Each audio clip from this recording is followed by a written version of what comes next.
இன்றைக்கி ஒட்டுமொத்த சோஷியல் மீடியாவிலையும் இந்த பெண்ணுக்கு நடந்த அநியாயத்தை பற்றி தான் எல்லா சேனல்லையும் பேசிகிட்டு இருக்கிறீங்க.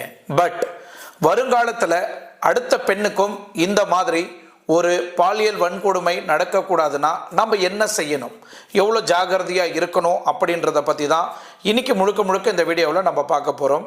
உதாரணத்துக்கு நீங்கள் பெங்களூரில்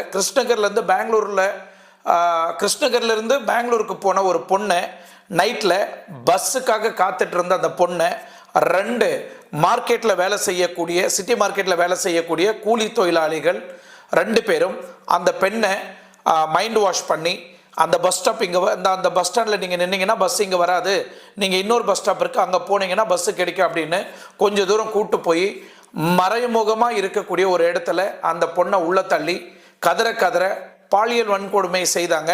அது என்னோட சேனல் ஆல்ரெடி நான் அதை பற்றி பேசி வீடியோ போட்டிருந்தேன். இந்த மாதிரி பெண்